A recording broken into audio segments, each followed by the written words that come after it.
run a giant conglomerate about to be expanded further by a big acquisition of Precision Cast Parts. And these businesses in your company operate in about every industry. You had a board of directors meeting in Dallas about 10 days ago, and you're entitled to tell why you had it in Dallas.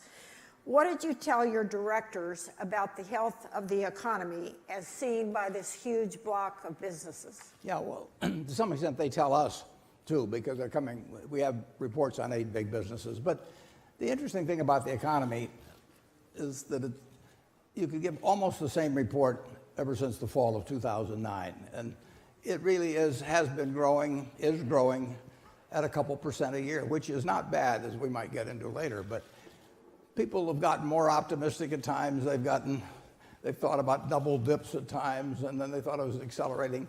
Our experience has been that certain areas have accelerated a lot, like autos recently. But the overall gain keeps running at about 2% per year, and that's been really quite steady, and that's what we see now.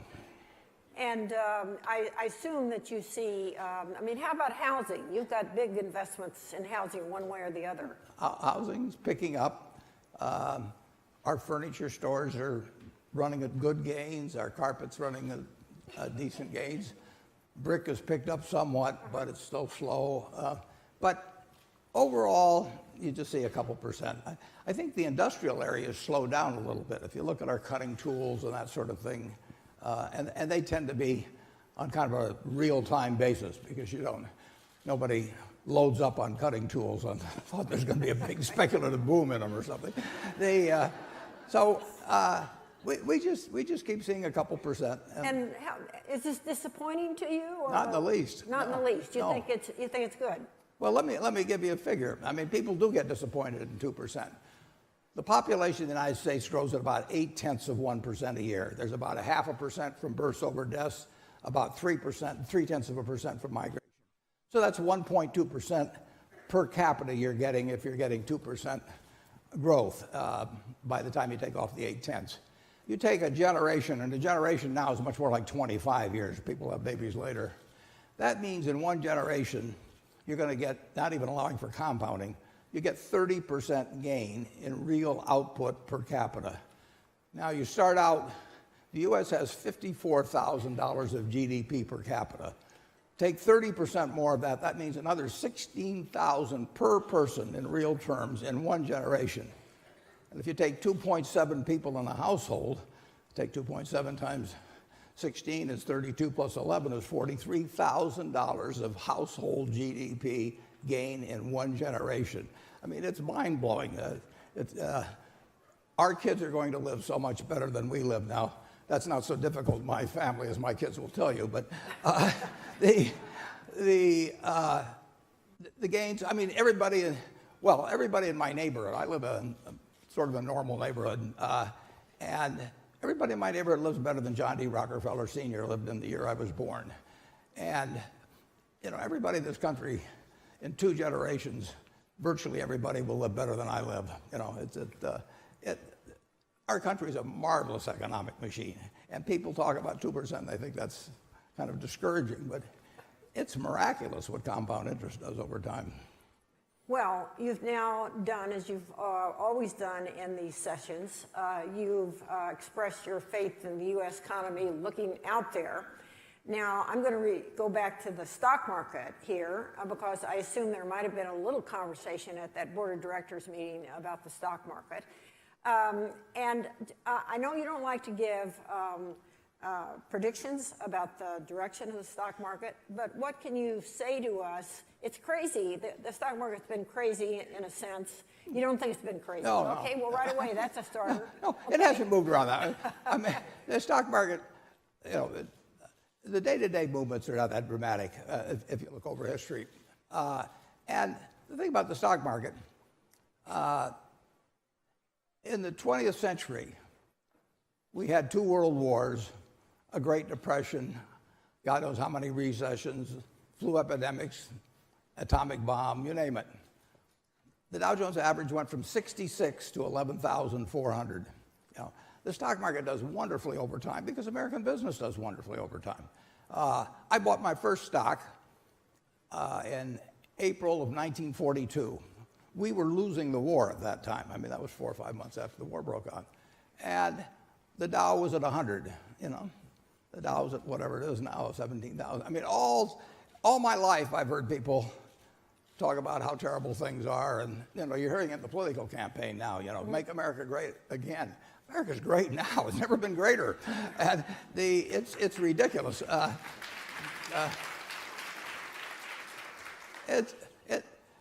mean, just compare how we're living to 20 years ago. Just think of what the internet does for me. And I'm writing an annual report. I want to get a fact here or there on something or the other. I used to have to go to the library or right away to some government bureau.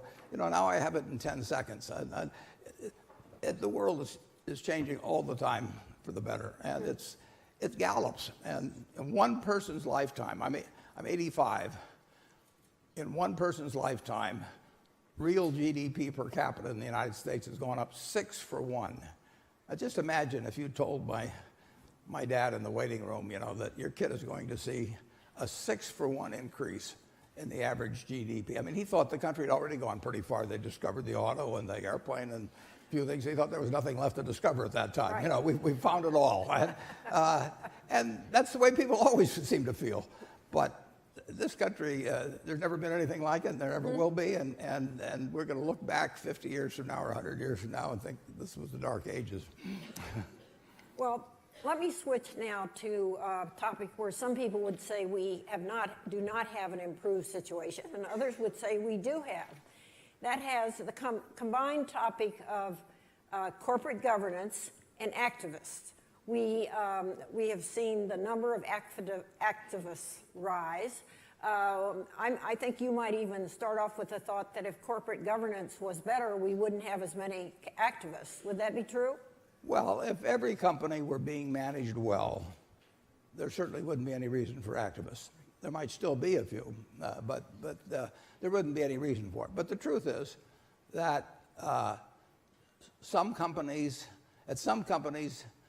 the managers kind of forget who they're really working for, and you know, it becomes their own playpen. And at others, managements are sometimes incompetent. We're not saying often. And you know, it's the job of a board when that occurs to do something about it, and sometimes they don't. So there's a reason why activism makes sense. It's in certain cases. I don't think the bulk of activism relates to that. The bulk of activism just wants a quick hit. They want the stock to go up next week. And at Berkshire, I've always said we run our company for the shareholders who are going to stay and not the ones who are going to leave. And you know, the finest companies in America many times are selling at a discount for what they are worth that moment. When I bought the Washington Post company in 1973, bought stock in it, it was selling at 1/5 of what the properties were worth. Cap Cities at the same time was selling at 1/5 of what the properties were worth. They were both wonderful companies, but the whole market was depressed. And so anytime a stock is selling below what could be realized for it is not a reason to go out and sell the business. The activists want that to happen, and of course they've attracted far more money for management. So what was a relatively small little industry 10 years ago has become a big business now, and they're like sharks. They got to keep swimming, and so as they attract more money, they have to go after things, and they stretch for targets, and you're seeing that. But there is a place for them in America. I mean, all American businesses are not being run in the interest of their shareholders with really capable management, and when that happens, change is needed, and sometimes boards do it, but other times they don't. What is your own personal appetite for joining with the activists? Well, it's zero. Zero. Yeah. No, I don't. My partner Charlie Munger told me 50 years ago. He says, if you want to guarantee yourself a life of misery, marry somebody with the idea of changing them. He said, you will be miserable the rest of your life. So I'm not really interested in getting into that. It's so much easier just to buy in with a bunch of people that are wonderful people doing it, that have a common goal and join in the spirit of the whole organization. Right. So I'm just not looking for that kind of trouble. Just to fill out that thought of Charlie Munger's there, didn't he also say that if you want to have a happy marriage, be sure to go in with... No, he said if you want to have a marriage that will last. He That's said, right. He said not necessarily a marriage made in heaven, And but he okay, said just one that will last. He said, what quality do you look for in a spouse? Do you look for beauty? Do you look for brains? Do you look for character? Do you look for honesty? You look for humor? No. If you want a marriage that'll last, look for someone with low expectations. He's a very practical guy. now, a year ago, you made news at this conference by saying that Hillary would run for president, and furthermore, that she would win. Since then, a lot of water has gone over the dam, or maybe I should say a lot of emails have been stored in the server. Gone over the server, yeah. Some server, at least. What are your up-to-date thoughts about Hillary's prospects? I think she is by far the most likely person to get the Democratic nomination. I think she is the most likely person to be president of the United States.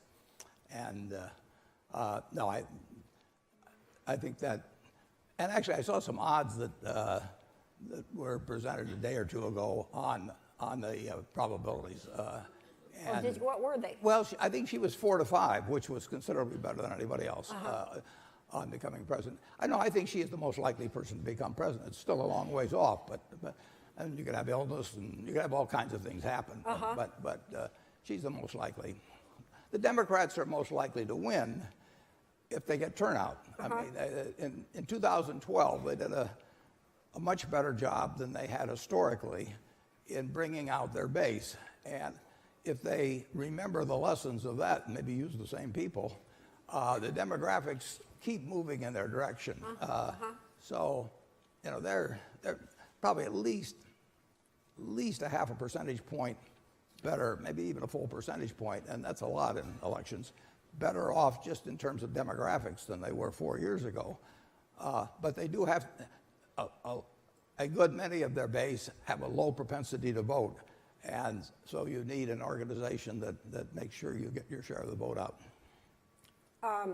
Well, and how about the email controversy? Do you think that could maybe have been handled a little bit better? Yeah, it could have been handled better. Yeah.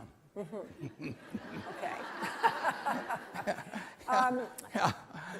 Well, by the way, I guess during this election season, you have really been had your time consumed by the fact that you're buying this big company, Precision Cast Parts. Have you really been bearing down on that, talking to the CEO and so forth? Well, it's a big acquisition for us. It's $32 billion.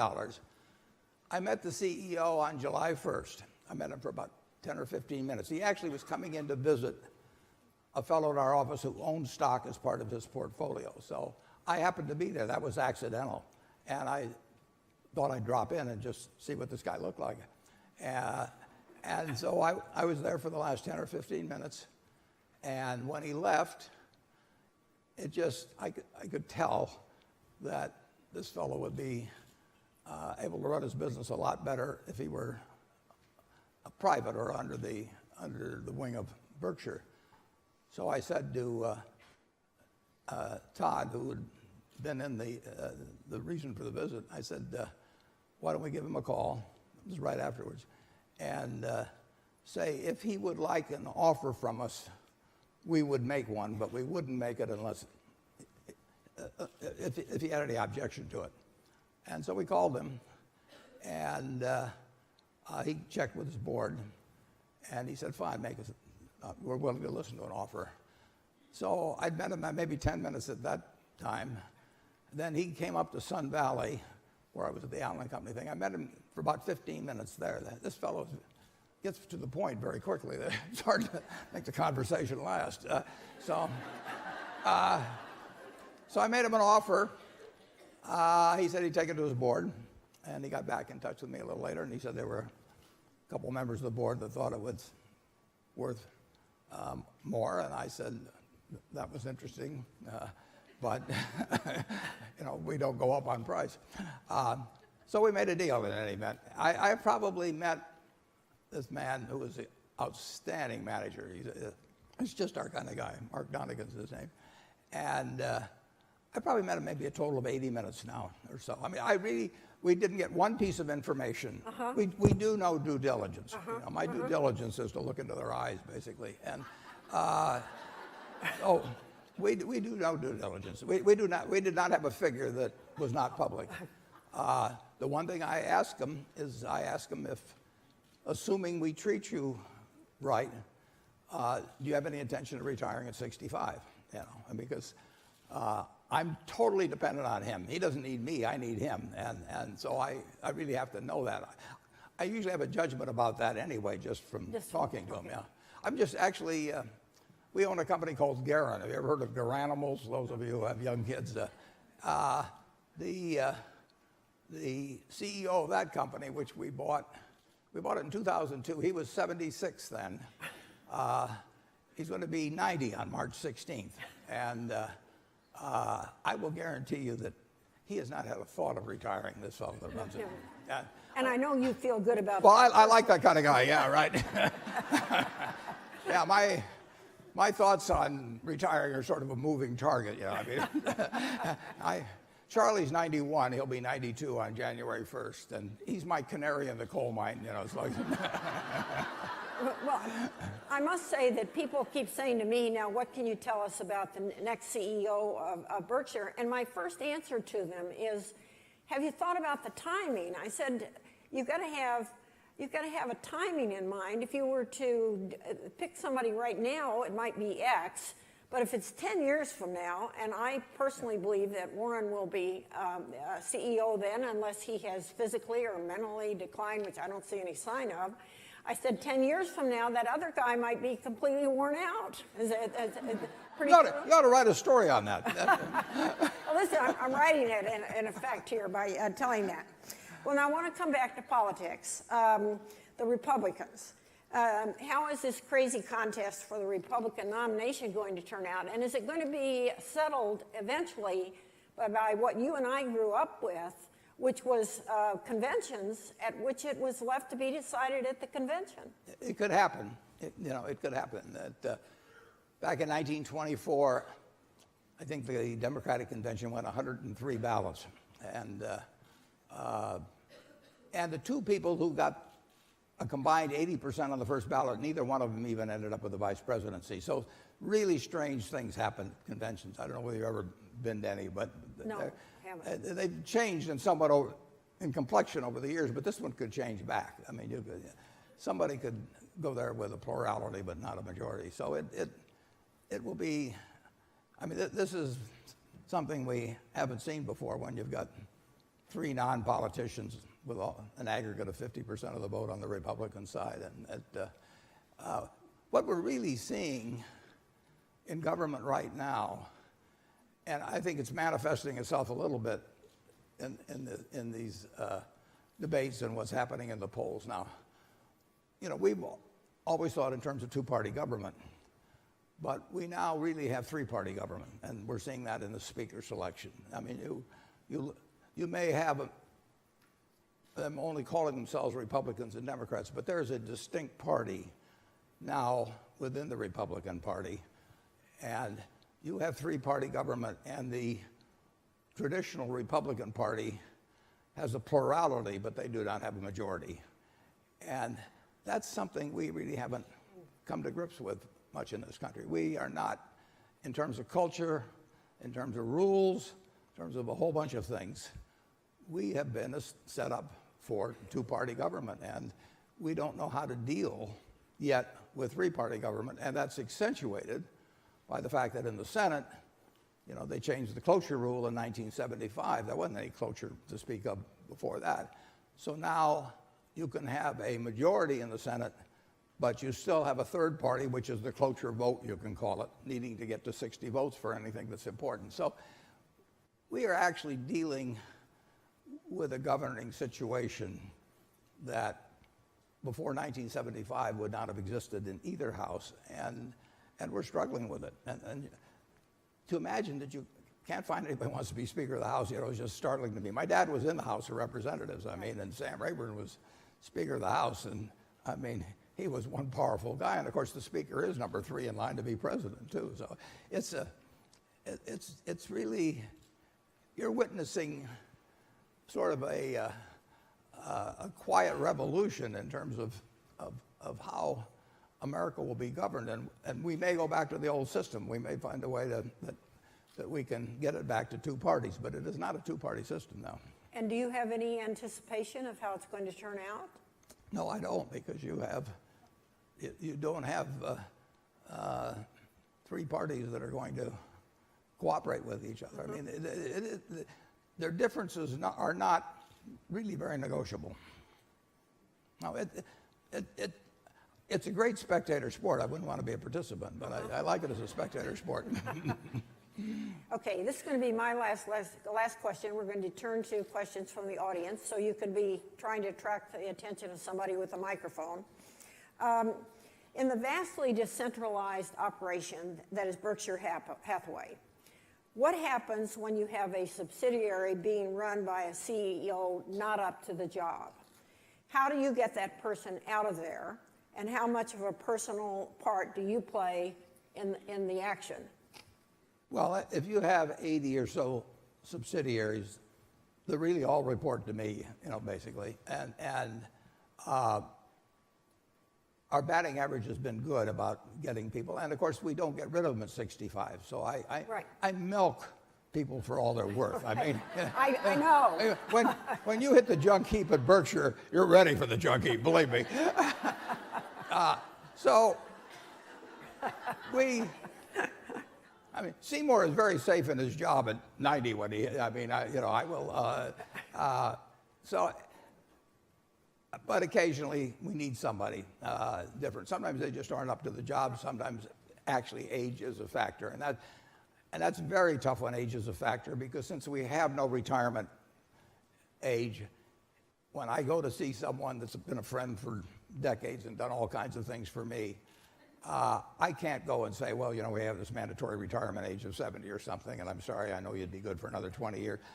It isn't true. I have to say, you aren't what you were before. I don't say it that way, but that's the message I'm delivering. I hate that. And so I always do it too late. I procrastinate. And I say, well, we got 80 companies. If 79 are running okay, we can handle that. I come up with any damn thing I need to, to avoid the unpleasantness. But I do it myself. And it's usually not as bad as I think it's going to be. But the job is mine of making changes in management. And I would give a lot to not have that job, but there really isn't anyone I can turn it over to. We had one company run by a guy that Charlie and I both loved. I mean, the guy was just wonderful. We didn't see him very often. One of our managers I haven't seen for 10 years.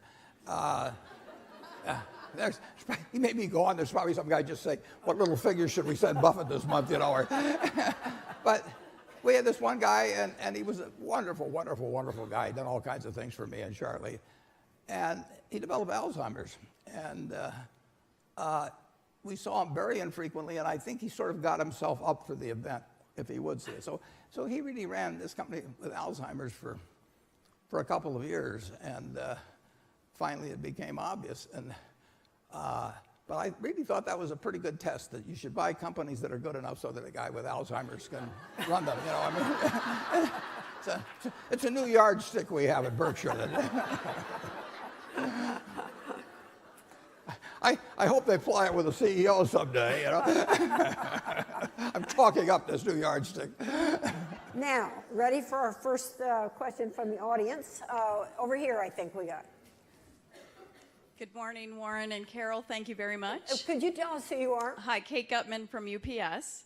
And I was curious, we spoke a bit about activists, and I wanted to get your opinion and maybe insight on what appears to be targeting of female-run companies by activists and what we in this room can do to combat that, because some very good efforts have been made, especially in the DuPont case, yet it seems like sometimes the odds are stacked again. So I'd love to get your insight on that. Yeah, I don't know what the statistics would be on that, but what the activists are really, they're after publicity, they're after results to some extent, and they're after attracting more money. I mean, these guys get paid very often on something that's a fee based on both assets managed, and performance. And if you can get 20 billion under management and you charge 2 and 20, the 20 really doesn't get to be that important. The 2 is $400 million a year. I mean, so attracting money is enormously important to anybody in the investment business, and different styles become popular from time to time, and as soon as they do, people rush in to say, that's my style, so that they'll attract management. Carol and I had a friend that described Wall Street in terms of the way it operates as having the innovators, the imitators, and the swarming incompetents. And essentially that's the way money attraction is. I mean, you know, hedge funds started out, they really didn't start out with A.W. Jones, No. but Carol made them famous for starting out with A.W. Jones. And once when people start assuming good results are attracted with a form as opposed to the ability of the person running it, but they think the form itself will create wonderful results, everybody's going to take that form. And in the last couple of years, a lot of forms have disappointed. And when hedge funds have disappointed, and so as forms disappoint, money runs around and investment people run around promoting some other form. And it becomes the flavor of the day because there's a lot of money out there and they're willing to pay a lot of very high fees for the promise of performance. And you don't really have to ever particularly deliver. I mean, just the promise will last long enough to get you rich and your children rich and your grandchildren rich. So it's nice if you perform on top of that. Right now, particularly in the last, I'd say 2 years, activism is a saleable form, and therefore it gets sold, and Wall Street sells it. I don't know whether there's been a picking on of female-run businesses, but I would say there certainly has been a picking on of really pretty decent and well-managed businesses because they run out of the other kind. You know, I mean, there's only so many that are being mismanaged, and that doesn't stop the people that have now hundreds of billions of dollars to invest in the form. So I've had 1 or 2 friends that have called me about an activist surfacing, and I tell them, just say you're going to run the company for the shareholders who are going to stay in rather than the one that's going to get out, and mean it and follow it, and don't try and do something that some little wrinkle here or there to supposedly satisfy them, because it isn't going to satisfy them anyway. And then I say, if you finally get desperate, send them over to Berkshire. I said, we love activists at Berkshire. It's just fun to joust with them and everything. And they're not going to get it. They're not going to get any place. So maybe, you know, maybe we could be sort of a rest home for activists.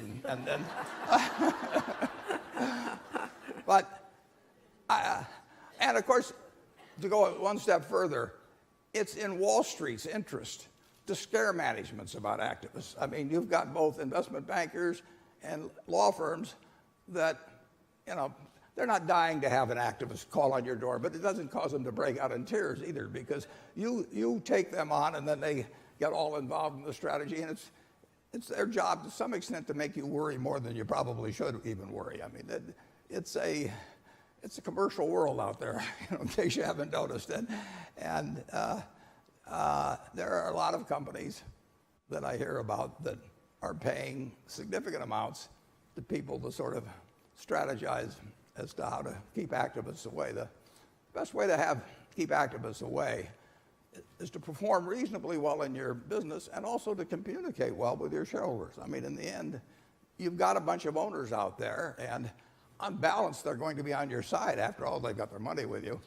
But they should be treated as partners, and that's one thing we've always done at Berkshire and always will do. And I think well, I'll give you one illustration. We had a vote a year ago. Somebody put on the ballot that Berkshire should pay a dividend. They were kind of nasty about it. They said, well, Warren doesn't need one, but the rest of us do, so why don't we vote to have a dividend? And which was fine with us, so we put it on, and we did not campaign.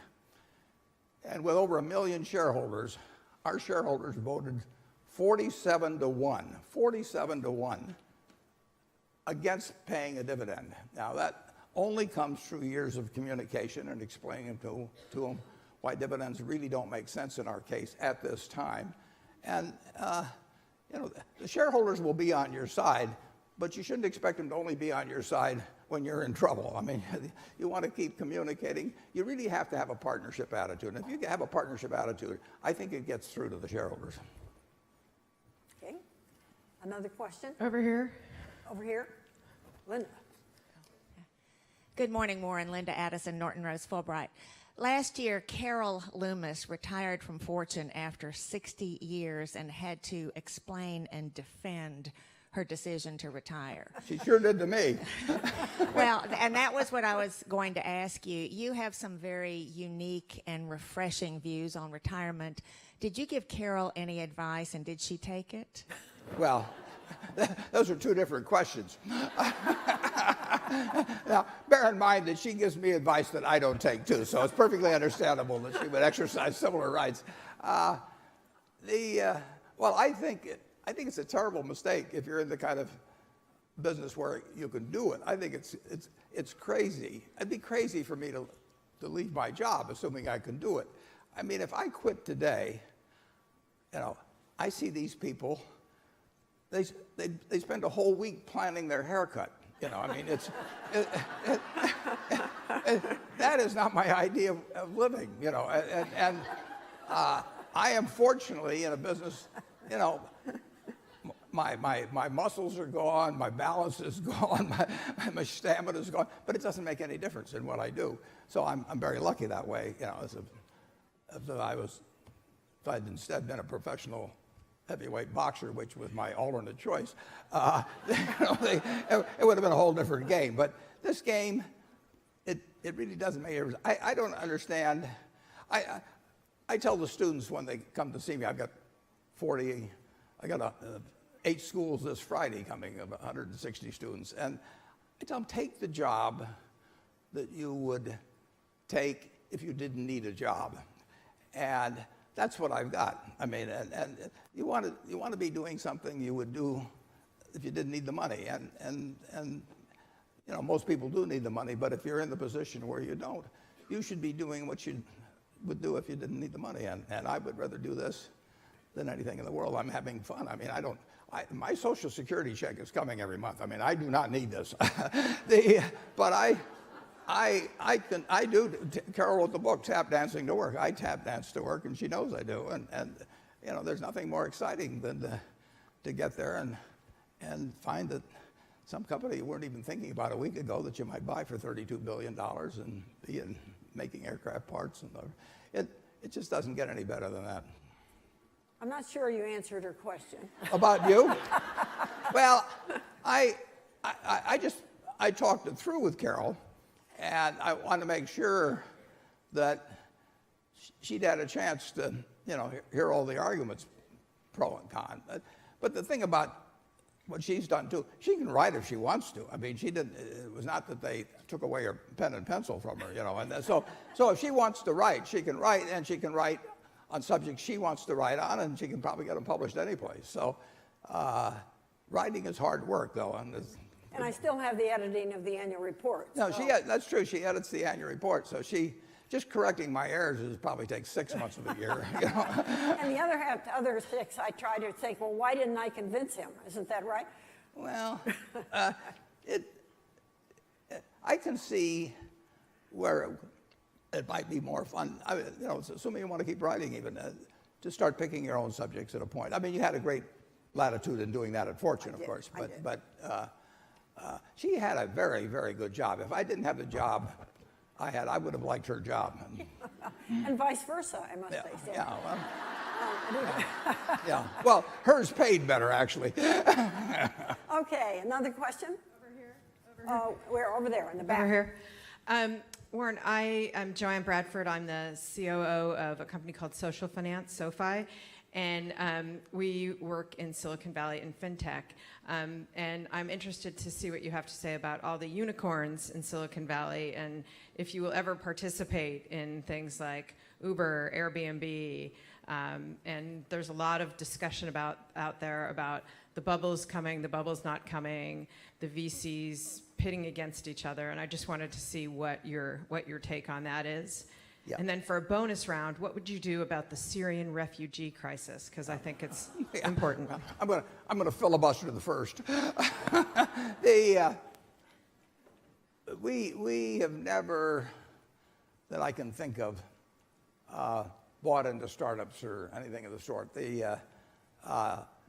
We love the fact they're occurring. We recommended Airbnb, for example, for our shareholders at the meeting this year just because the hotels were pushing so hard on price. So I love what they're coming up with, but I don't bring anything to that game at all. I mean, and the valuations tend to be, nosebleed by our standards. I want to buy very big, very solid businesses that I know will be around for 50 or 100 years, and buy them at a reasonable price, have a manager to run them, and then just go back to drinking Coca-Cola and and eating some peanuts or whatever it may be. So I have no ambition to be some venture capitalist, who's getting promoted on something that I wouldn't fully understand, and with the whole idea of a series of offerings all at higher prices and consecutive rings of offering. That it's just a game that doesn't appeal to me, but it's where a tremendous number of interesting things are going to come from. I would not be particularly good at that. I see Jenny here. Tom Watson one time said, "I'm no genius, but I'm smart at spots, and I stay around those spots." And so both Charlie and I try to stick with things that we feel we understand. We feel we understand this fellow with the airplane parts businesses. And we've been around enough so that there's a high probability we're right. It's not a certainty. But when you get into Airbnb or Uber, or maybe you go into Lyft instead of Uber, and I don't bring anything to that game that hundreds of thousands of other people might bring more to the game with. The Syrian thing, I don't really have a good answer on that. For one thing, I don't have all the facts by a long shot, but I do not want to tackle foreign policy. I'll take domestic policy, but not foreign. And on that, I believe we have to quit because we're Okay. out of time. And Warren, as usual, we really thank you. Thank you. It's fun. Thank you. Thanks. Oh.